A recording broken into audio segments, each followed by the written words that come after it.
Saludos desde Simon Cinema y bienvenidos al segundo vídeo de los Oscars. En este vídeo voy a comentar las 10 películas nominadas a Mejor Película y voy a hacer mi ranking personal, mi top 10 de estas 10 películas nominadas, diciendo lo que me gusta, lo que no de cada una de ellas, ¿no?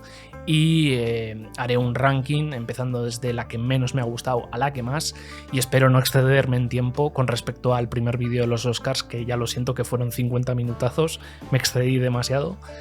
Así que sin más dilación, vamos a ello.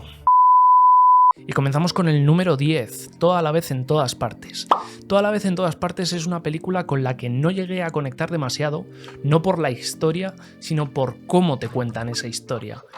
Con toda esta película a través de multiversos, ¿no? Cómo los personajes van de un lado para el otro, con ese pedazo de montaje que la película es súper original, está súper bien montada, se podría llevar estos dos galardones, tanto el guión original como el montaje, pero que creo que en sus formas no es una película para todo el mundo. Y yo, que soy una persona que le gusta bastante el cine clásico, me gusta que las tramas no sean una locura total, creo que esta película, sobre todo para la gente más joven que yo incluso, creo que es algo súper rompedor en ese sentido. Y creo que es una película que perfectamente podría estar en el top 1, 2, 3 de cualquier otra persona, pero que en mí no ha tenido tanto calado debido a cómo te cuentan esta historia, ¿no? Este drama familiar, este drama entre la madre y la hija, principalmente, ¿no? Materno-filialmente, quiero decir. Y que creo que redondea demasiado en ese sentido en la historia de la madre y la hija, y sobre todo en los multiversos. Todo el rato estamos en este multiverso en el que somos unas piedras, estamos en este otro multiverso en el que tenemos dedos de salchicha.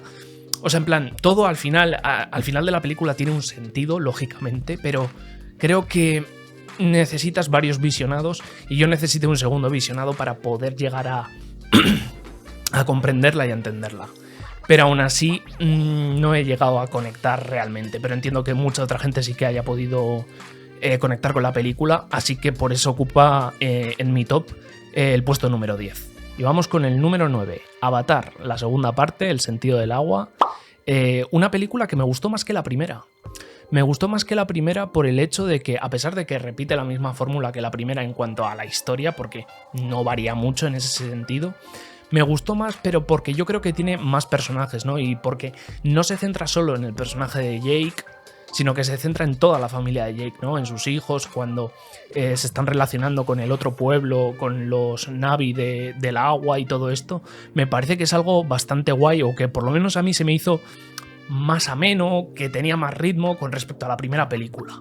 Pero bueno, creo que es una película bastante sencilla y que ha entrado por lo que ha entrado, porque creo que es por el hecho de que es en la segunda parte de Avatar después de 13 años con respecto a la primera, y luego aparte de que se ha convertido, si no me equivoco, creo que ya está en el puesto número 3 de película más taquillera de la historia, y creo que es por ese motivo por el que creo que la gente quiero decir, la academia la ha metido en la categoría de mejor película, pero aún así es una película normalita, muy parecida a la primera. Lo que pasa es que la primera fue algo rompedor, y entiendo que la primera sí que pelease por el hecho de la mejor película. Pero esta segunda película, a pesar de que me ha gustado más que la primera, entiendo que es una película normal, que sí es increíblemente audiovisualmente, los efectos especiales, el sonido, etcétera, es algo magistral, pero creo que se queda ahí. No es una película como para meterla en la categoría de mejor película, pero creo que la llegué a disfrutar más, o por lo menos conecté más que con respecto a Toda la vez en todas partes. Así que por eso Avatar ocupa mi 9ª posición. Y continuamos con el número 8, Top Gun Maverick, una película que cuando salió, que creo que fue verano, si no me equivoco, rollo junio, julio, una cosa así, pegó un petardazo de la hostia, o sea, en plan fue un bombazo. Una pena que yo no fui a verla al cine, y la verdad que me arrepiento, porque cuando la vi hace poco, hace unas semanas, una cosa así, las escenas que están grabadas desde los aviones, todo, quiero decir, audiovisualmente, me parece que es una de esas películas que dices, tendría que haberla visto en el cine, porque creo que al ver ciertas películas en pantalla grande le dan 100.000 vueltas a cuando las estás viendo en tu casa tan tranquilamente, quiero decir, la pantalla. No es lo mismo que verlas en un pedazo de proyector, en una pedazo de pantalla y enfrentarte a esas imágenes. Creo que es una película muy al nivel de... quiero decir, audiovisualmente muy al nivel de Avatar. Lo que pasa que Avatar su punto fuerte son los efectos especiales, lógicamente, pero esta no se queda atrás. Top Gun Maverick me parece que es una película que está muy bien en ese sentido. Se me hizo súper entretenida la película cuando la vi. Aparte de que me ganas si pones canciones rollo David Bowie, T-Rex, los Who, salía algún tema más que ahora mismo no recuerdo, pero canciones de estos artistas todo el rato y es como wow, qué guay. Y luego pues eso, los combates aéreos que tienen y demás mola muchísimo, pero sigue siendo una película que creo que evoca sobre todo a la nostalgia del clásico de los 80. O sea, Top Gun en los 80 fue un bombazo y es un bombazo, quiero decir, en ese sentido, pero creo que aquí se apela sobre todo a ese sentimiento de nostalgia y es como tratemos de innovar un poco, ¿no?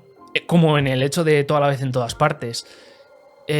Prefiero que me traigas algo más arriesgado en ese sentido que no repetir la fórmula, a pesar de que yo aquí me voy a decantar, no estoy siendo lo más objetivo posible, pero me gusta más algo como Top Gun porque me evoca a ese sentimiento de nostalgia cuando vi, por ejemplo, Top Gun o cuando me pones canciones de esa época, quiero decir. Y por eso, porque disfruté mucho viéndola, ocupa mi octava posición en mi ranking.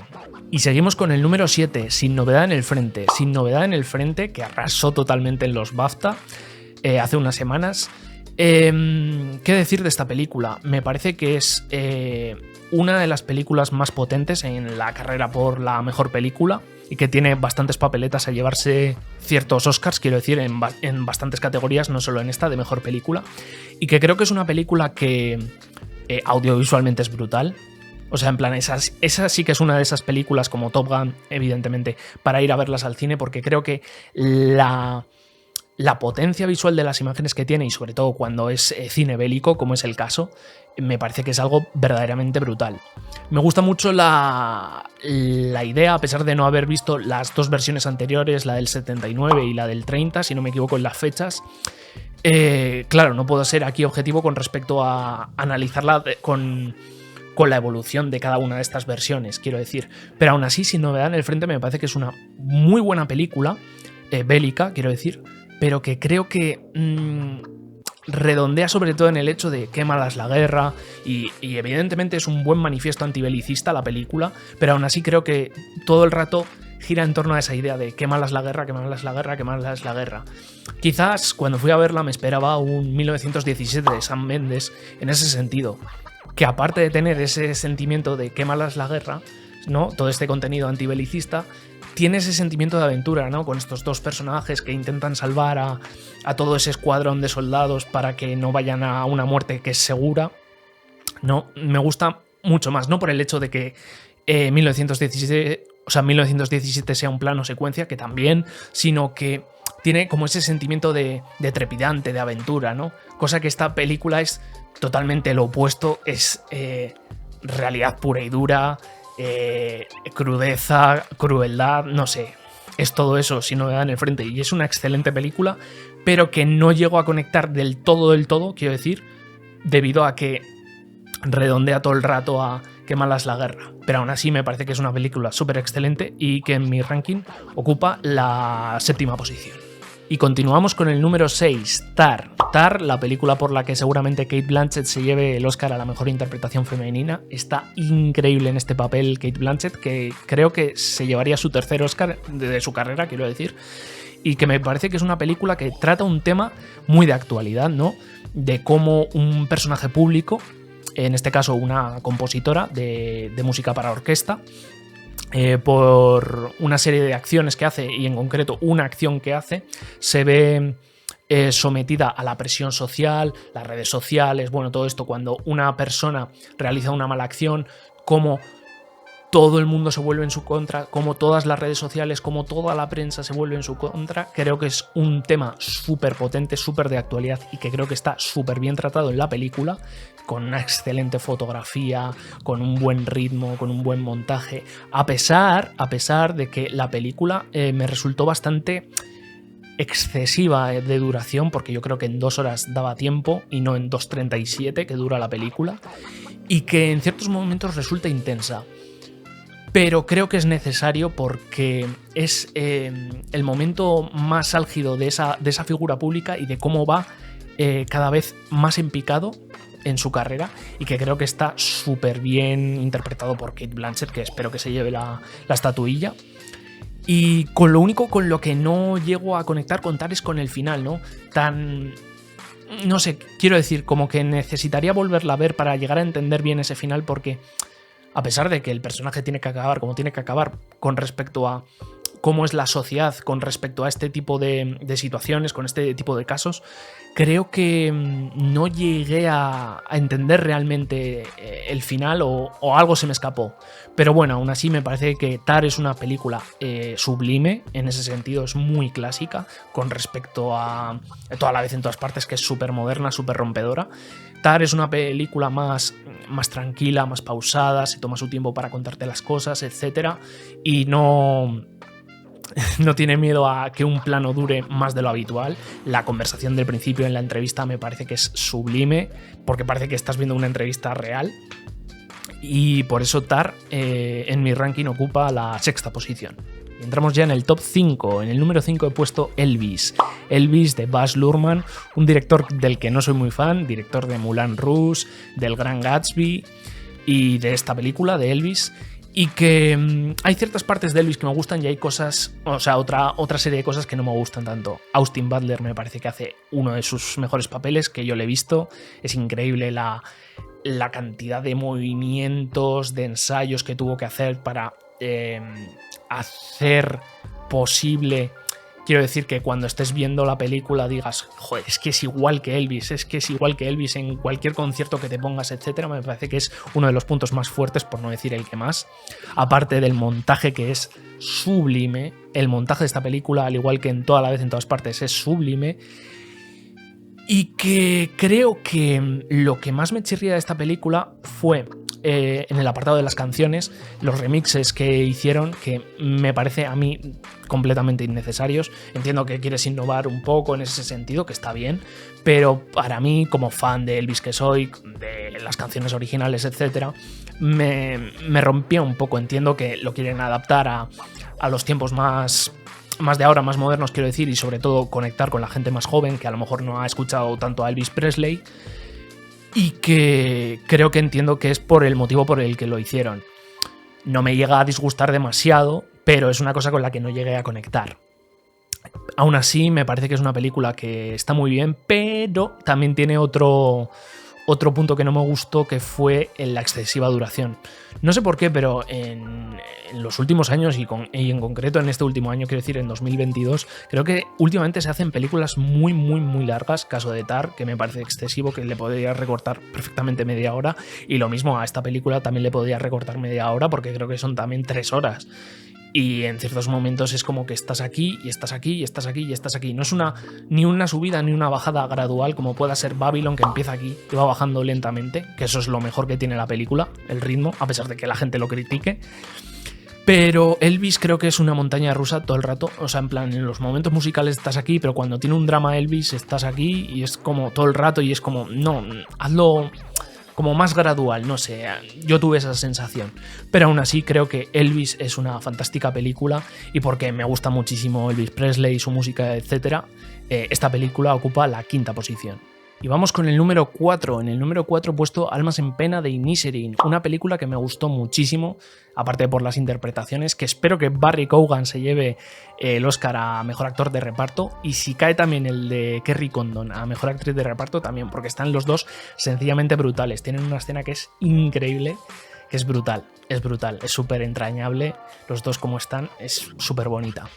Pero hablando de Almas en pena de Inisherin, me parece que tiene uno de los mejores guiones de este año, de los Oscars, quiero decir, ya que trata el tema de la amistad de una manera bastante interesante, ¿no? Que yo creo que no se había tratado de esta manera, y que creo que es una película bastante fuerte en ese sentido, aparte de la excelente fotografía que tiene, que una pena que no esté nominada a Mejor Fotografía, porque creo que Irlanda sale muy bonita en esta película. Y luego aparte creo que tiene un simbolismo con respecto al folclore irlandés que creo que se me escapa algo.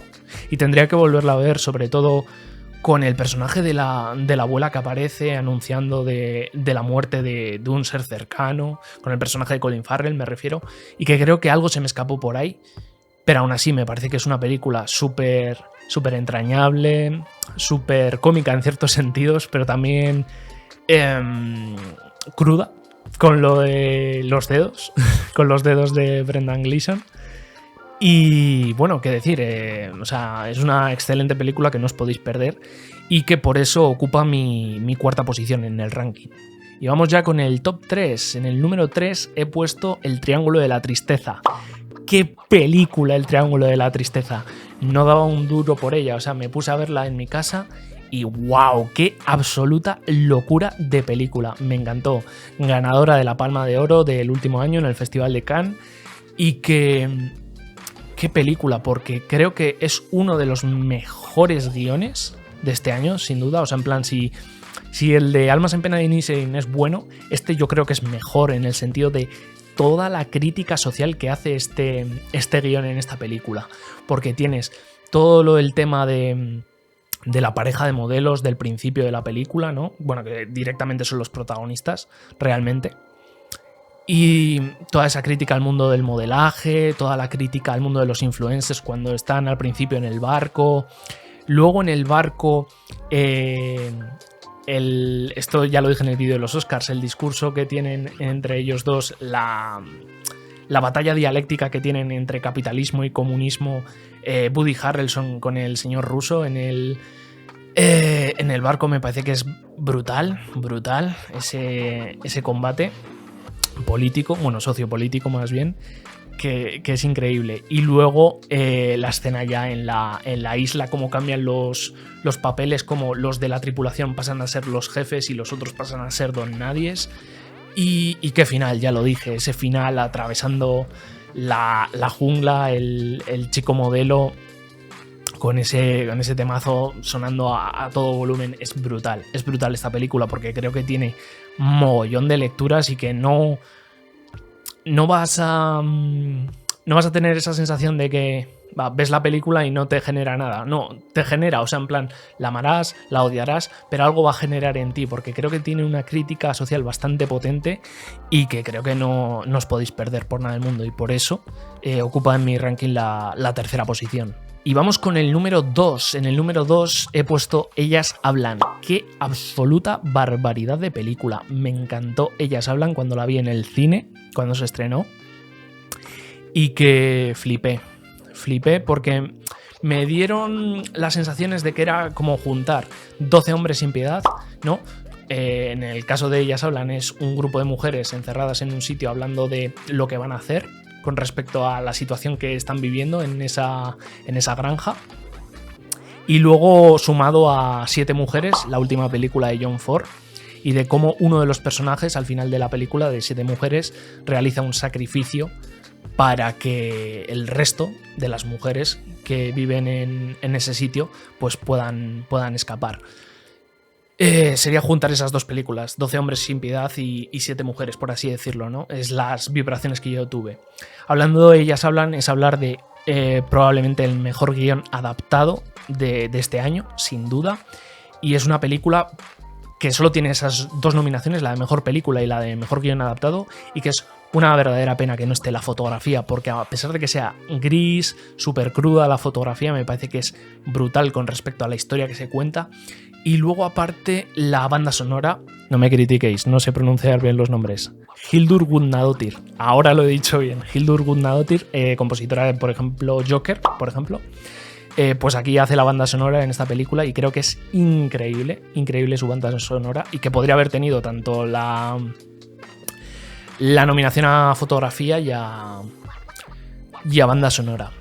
Hablando de Ellas Hablan, me parece que es un estupendo manifiesto fílmico de la leche, pero de la leche, y que creo que tiene uno de los mejores finales que yo he podido ver en una película cuando he ido a verla al cine, porque todas esas reuniones que mantienen estas mujeres en esa granja y cómo un hombre que está con ellas redacta todas las actas de todas esas reuniones. Al final, cuando ellas se marchan, le dejan ese manifiesto, le dejan esas actas para que él las utilice para educar y reeducar a las nuevas generaciones que van a crecer en esa granja, y que me parece que es uno de los mejores mensajes que yo he visto en una película y que creo que es rompedor, porque yo me acuerdo de estar viendo la película, el final terminó y dije, hostias, qué peliculón, no sé qué, o sea, en plan fue brutal.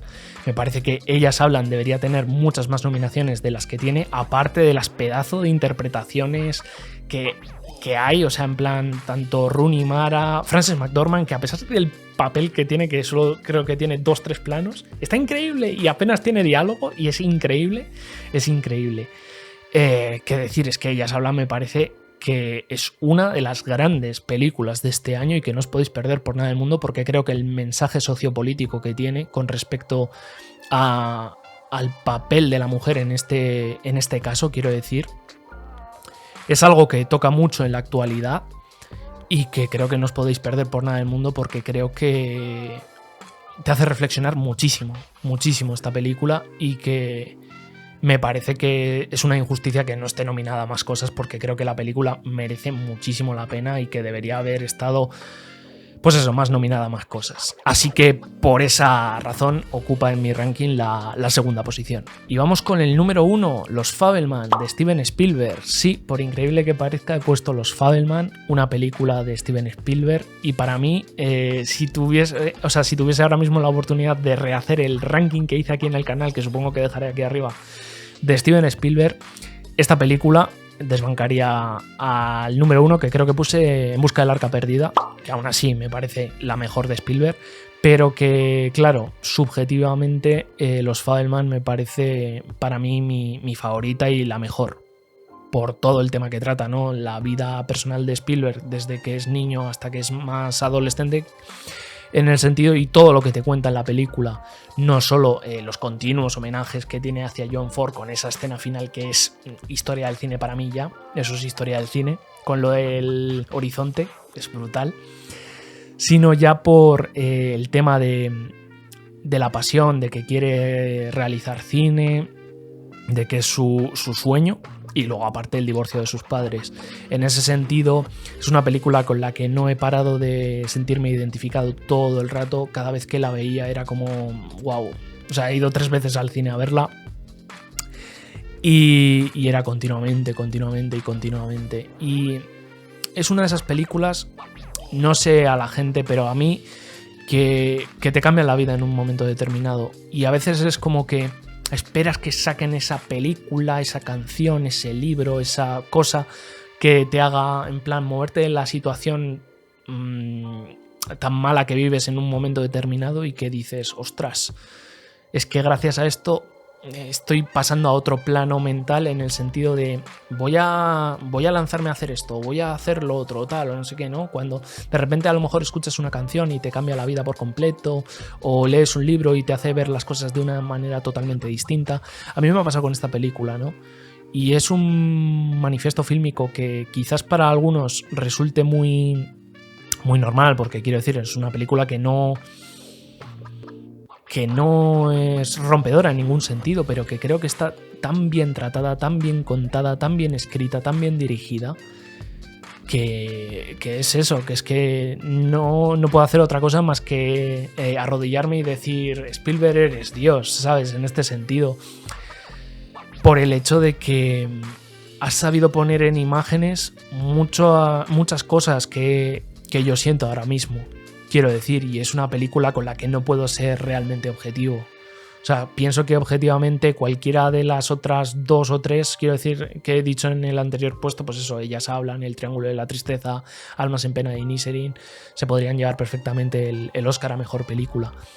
Pero creo que esta, a mí, a título personal, no puedo ser realmente objetivo y estoy siendo totalmente subjetivo. Es la película que más he disfrutado por cómo está dirigida, por cómo está planteada, te cuentan esa historia. Es brutal, me parece que está de 10 todo en esa película.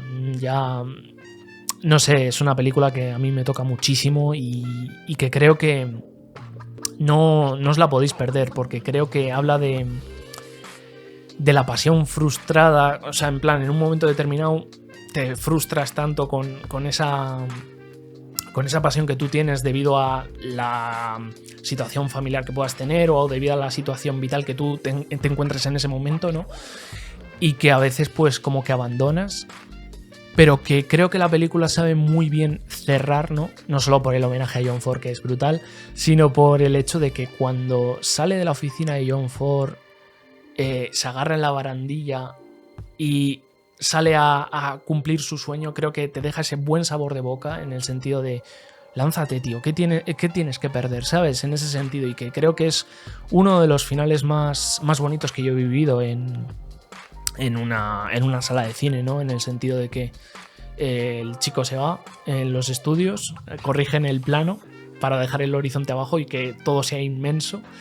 Y es brutal, y es así como se cierra una película. Spielberg aquí es, vamos, un maestro, y con esta película es mi reconciliación con él, porque no es que no me gustase el cine de Spielberg, sino que es una movida más con el tema del público. Lo mismo me pasa con Tarantino. Tanto Tarantino como Spielberg me parecen dos maestros cinematográficos de la leche, pero que creo que la gente solo se queda con los nombres, ¿no? Y con la fama que tienen. No, es que esta película es de Tarantino, es un peliculón. O esta película es de Spielberg, es otro peliculón, no sé qué, no sé cuántos. Y que creo que la gente se queda siempre en las puntitas del iceberg, ¿no? Y que no se adentra mucho más ahí, y que creo que es importante, porque quiero decir, aquí he traído rankings de los dos, tanto de Spielberg como de Tarantino, y cuando ves sus películas intentas entender al director cuando las hizo, en el momento vital en el que las hizo, como que les comprendes más. Y con esta película, con los Fabelman, es enteramente esa conexión con él, de decir, ahora te veo igual y no critico esto, ¿sabes? En el sentido de que sí, o sea, en plan, te comes tus palabras y puedes decir, joder, qué peliculón, tío, qué peliculón. Es que es un peliculón y no puedes decir otra cosa. Pero bueno, que tampoco quiero aquí hablar de temas personales. Así que vamos a hacer una recapitulación para cerrar el vídeo. En el número 10, Toda la vez en todas partes. En el número 9, Avatar, el sentido del agua. En el 8, Top Gun Maverick. En el 7, Sin novedad en el frente. En el 6, Star. En el 5, Elvis. En el 4, Almas en pena de Inisherin. En el 3, El triángulo de la tristeza. En el 2, Ellas hablan. Y en el número 1, Los Fabelman. En fin, este es mi top 10 de las 10 películas nominadas a Mejor Película. Y que sinceramente habría otro escalón más por encima de Los Fabelman, que sería Babylon, porque Babylon ha sido la película para mí de 2022. Por mucho que me guste mucho Los Fabelman, porque me toca a nivel personal, creo que Babylon, sinceramente, honestamente y objetivamente, es la mejor película de 2022, y que creo que con el tiempo tanto la gente más cercana como la gente de la academia, etcétera, se dará cuenta de que cometimos un error al no nominar a Babylon. Pero bueno, estos son los Oscars, todo puede pasar. Si el año pasado ganó Coda, este año puede ganar cualquiera, ¿no? Así que sin más dilación, aquí se va a quedar este vídeo. Dejadme abajo en los comentarios vuestros rankings. Me gustaría hablar con vosotros, quiero decir, en plan, oye, pues yo hubiese puesto Toda la vez en todas partes la 1 o tal, o no sé qué. Comentad todo lo que queráis ahí abajo, que yo siempre respondo. Y nada, lo de siempre, suscribíos si no lo estáis, dadle un like y nos vemos en el próximo vídeo.